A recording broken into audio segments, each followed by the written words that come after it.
धाकड़ खबर बेखौफसुमा बेबाक अंदाज।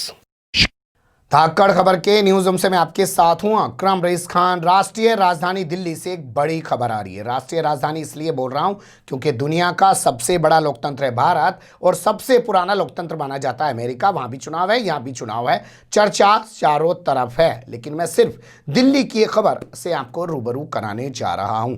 यहां दिल्ली पुलिस के एक दरोगा ने गोली मारकर अपनी जान दे दी, सुसाइड कर लिया, आत्महत्या कर ली, जिसके बाद बहुत सारे सवालों ने जन्म लिया। क्या आखिर उस 26 साल के नौजवान ने, जिसकी शादी महज 15 दिन बाद 17 नवंबर को होनी थी, उसने क्यों अपनी जान दे दी?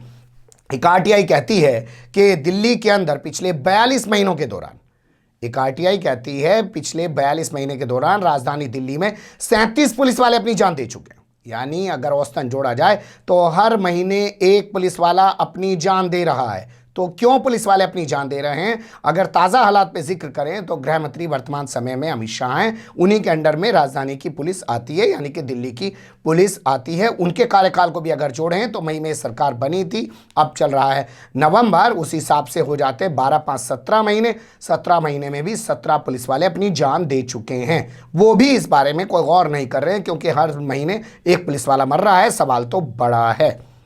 कुछ चीज़ों पर गौर कर लेते हैं। सबसे पहले आप दिल्ली को समझ लीजिए। दिल्ली भारत की राजधानी है। इसके अलावा दिल्ली केंद्र शासित प्रदेश है। केंद्र शासित प्रदेश होने की वजह से यहाँ की पुलिस, यहाँ की ज़मीन जो है केंद्र सरकार के अधीन आती है।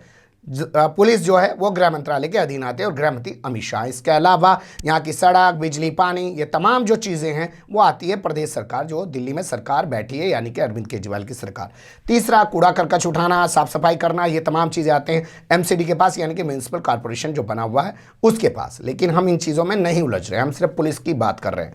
आरटीआई कहती है कि पिछले 42 महीने में 37 पुलिस वालों ने अपनी जान दे दी। कौन कौन है मरने वालों में? महिला कितनी है, पुरुष कितने हैं, किन्होंने ऑन ड्यूटी अपनी जान दी है, किन्होंने ऑफ ड्यूटी अपनी जान दी है, आपके सामने बाद में रखता हूं। लेकिन सबसे पहले आपको इस चीज़ पे गौर करना लेना चाहिए, जो एक दरोगा ने अपनी जान दी है। लोग कह रहे हैं कि आर्थिक तौर पे परेशान था। मैं 26 साल की उम्र में, दरोगा है दिल्ली पुलिस का, कह रहे हैं आर्थिक तौर पे परेशान था, उसने सुसाइड कर लिया। जबकि 15 दिन बाद यानी कि 17 नवंबर को उसकी शादी होने वाली थी। दिल्ली का मोहन गार्डन एक इलाका पड़ता है, वहाँ पे ऋतुराज नाम के इस दरोगा ने अपनी जान दी है। पश्चिम बिहार वेस्ट थाने में ये तैनात था। बड़ी खबर इसलिए हो जाती है कि क्यों इसने शादी की, क्यों इसने सुसाइड किया शादी से महज 15 दिन पहले। अब आरटीआई के हालात पर जिक्र कर लेते हैं। आरटीआई क्या कहती है? आरटीआई के मुताबिक 1 जनवरी 2017 से जून 2020 तक, यानी कि 42 महीनों के दौरान 37 पुलिस वाले अपनी जान दे चुके हैं। इसमें से 14 पुलिस वाले ऑन ड्यूटी सुसाइड कर चुके हैं।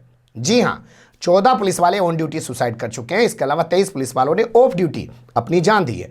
मरने वालों में 2 महिला पुलिस भी शामिल हैं। जी हाँ, 2 महिला पुलिसकर्मी भी शामिल हैं। लेकिन कोई जिक्र नहीं कर रहा है कि आखिर दिल्ली पुलिस को ये हो क्या गया है, क्यों दिल्ली पुलिस में सुसाइड का रुझान इस तरीके से बढ़ रहा है। कुछ लोगों से हमारी बात हुई तो उन्होंने कुछ चीज़ें हमारे सामने रखने की कोशिश करी। आप भी जानते हैं मैं 3 अखबारों में रहा हूँ, कुछ चीज़ें प्रैक्टिकली आपके सामने रख सकता हूं। जैसे लंबी ड्यूटी के चलते तनाव की स्थिति रहती है। ड्यूटी 8 घंटे की है, 12-12 घंटे ड्यूटी कर रहे हैं, उससे भी एक तनाव की स्थिति बनी रहती है। पारिवारिक टेंशन रहती है, कलह हो जाती है, परिवार को टाइम नहीं दे पाते हैं, अफसरान की डांट डपट सुनने को मिलती है, उसके चलते भी सुसाइड कर लेते हैं। ये एक वजह हो सकती है।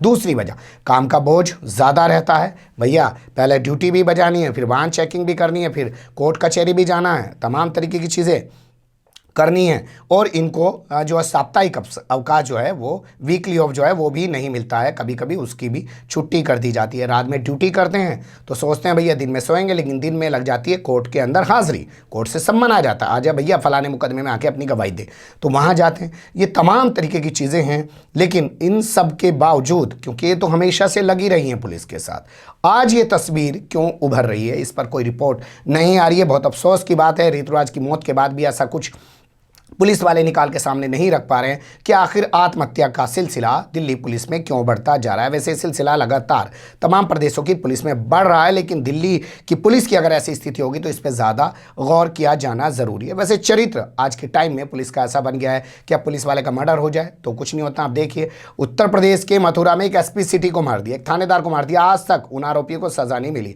बुलंदशहर के अंदर एक इंस्पेक्टर सुबोध कुमार सिंह की हत्या कर दी गई पुलिस वालों के सामने, आज तक उनको सजा नहीं मिली, हथियार तक बरामद नहीं हुआ है जिससे उसकी हत्या की गई। तो ये चरित्र बन गया है। इसी तरीके से देवरिया में आपने देखा होगा, सीओ जियाउल हक की हत्या कर दी गई थी, आज तक उस मामले में इंसाफ नहीं मिल पाया है। वो पीड़ित परिवार आज भी दर बदर भटकता है। तो ये पुलिस वालों का चरित्र बन गया है। और इन सब के बीच ये कहना कुछ गलत ना होगा कि पुलिस ज़्यादा पैसा कमाने के चक्कर में लग गई है। अब जब लूट का पैसा इतना कमाने के चक्कर में लगेंगे, पैसा दे के अपॉइंट होंगे, पैसा दे के भर्ती होंगे और फिर बाद में पैसा कमाने की भूख लगेगी तो टेंशन और अवसाद और डिप्रेशन के शिकार तो हो ही जाएंगे और फिर अपनी जान ले लेंगे। लेकिन इस ऋतुराज दरोगा की मौत पर रिपोर्ट आनी चाहिए। 15 दिन पहले शादी से इसने सुसाइड क्यों किया है, क्या स्थिति थी, कौन अफसर इस पर दबाव बना रहे थे, क्या स्थिति इसके सामने उभर रही थी जिससे इन्हें अपनी जान ले ली। बने रहेगा धाकड़ खबर के साथ। फिलहाल कमेंट्स के रूप में आप लोग अपनी राय दे सकते हैं, खबर को लाइक कर सकते हैं, चैनल को सब्सक्राइब कर सकते हैं और ज़्यादा से ज़्यादा हमारी खबरों को शेयर कर सकते हैं। फिर ऐसे ही किसी सुलगते हुए या उलझते मुद्दे लेकर मैं आपके सामने हूँगा हाजिर। फिलहाल अभी मुझे दें इजाज़त।